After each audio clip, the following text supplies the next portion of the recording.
Hello, welcome to the video. हमने पिछले video में बात किया था कि जब शेयर्स फॉरफिट किया जाता है कंपनी के द्वारा तब क्या अकाउंटिंग ट्रीटमेंट होता है। लेकिन अब हम लोग बात करेंगे कि वही शेयर्स को जब री इशू किया जाता है कंपनी के द्वारा तब क्या अकाउंटिंग ट्रीटमेंट होता है। तो देखते हैं, ठीक है। तो हमने पिछले वीडियो में ये एग्जांपल लिया था कि राम 200 शेयर्स उसका फॉरफिट हो गया था और उसका क्या क्या एंट्री हुआ था, दोनों तरीके से हमने देख लिया था, दो तरीके से दिखा था, ठीक है। तो अब हमारे पास शेयर फॉर फीचर अकाउंट में कितना बाकी है वो देख लेते हैं, वो लिख लेते हैं। शेयर फॉर फीचर अकाउंट में कितना बाकी है। शेयर फॉर फीचर अकाउंट में बाकी है मेरे पास 1200 रुपया, ठीक है, 1200 रुपीज़, ठीक। यहाँ पे देख लेते हैं, नहीं सॉरी 800 रुपीज़, मिस्टेक,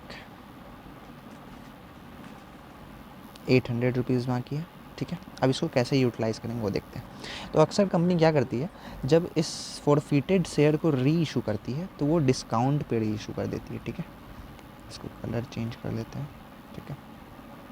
उसको डिस्काउंट पर इशू करती है, यानी कि मान लीजिए कंपनी 150 शेयर्स को री इशू करती है, 200 शेयर में से 150 शेयर्स को री इशू करती है एट द रेट रुपीज़ 10 रुपये का शेयर था तो 10 रुपये के शेयर्स को 8 रुपये में कर देती है, ठीक है।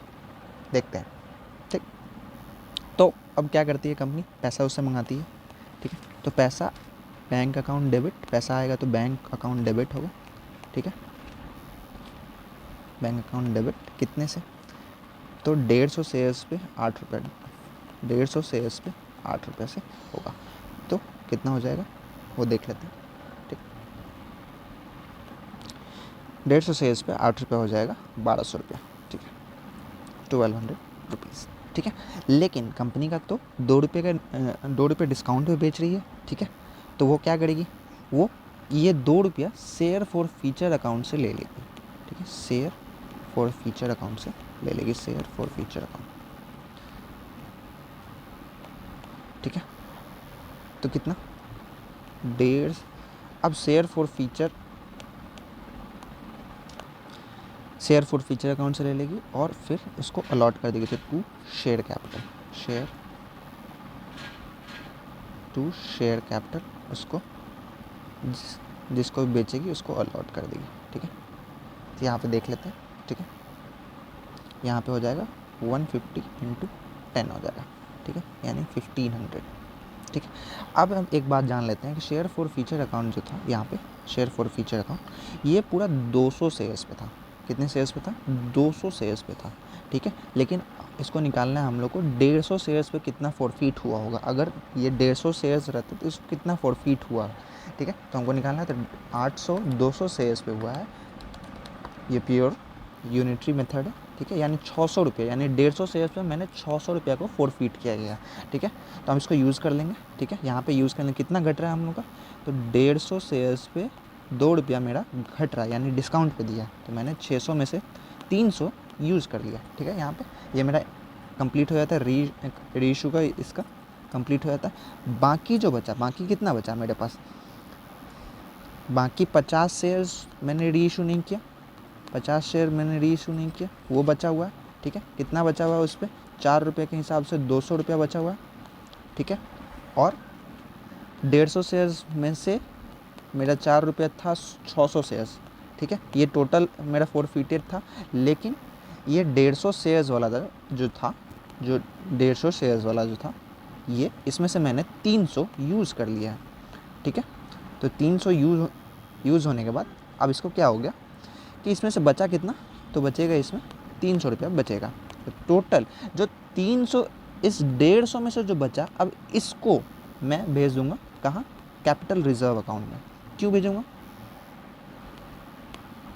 क्योंकि अब इसका काम नहीं रहा।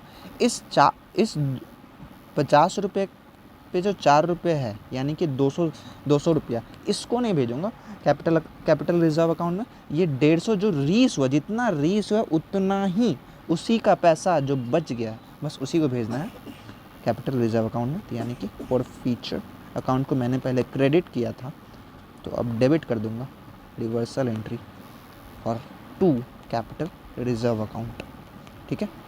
जितना रीइशू होता है उतना का ही अमाउंट जाता है कैपिटल रिजर्व अकाउंट में। 50 शेयर रीइशू नहीं हुआ इसलिए उसका पैसा नहीं जा रहा है, उसका फॉरफिटेड पैसा नहीं जा रहा है, ठीक है। तो 300 रुपये इसका बच जाएगा, कितना 300 रुपये, ठीक है, ये बच जाएगा, ठीक है। और ये कैपिटल रिजर्व अकाउंट जाएगा बैलेंस शीट में, बैलेंस शीट में दिखेगा किधर, शेयर होल्डर फंड्स में, share holders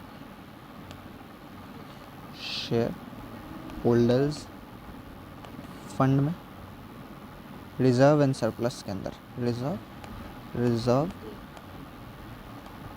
reserves and surplus के अंदर, ठीक है। कुछ अमाउंट अभी भी शेयर फॉर फ्यूचर में बचा हुआ है, कौन सा, ये 50 शेयर जो इशू नहीं किया उसका वाला अमाउंट 200 रुपया ये बचा हुआ है। ये भी बैलेंस शीट में ये कैपिटल रिसिप्ट होता है इसलिए इसको शेयर कैपिटल में ही दिखाया जाता है, शेयर कैपिटल में ही दिखाया जाता है as per schedule 3 of the companies act 2013, ठीक है।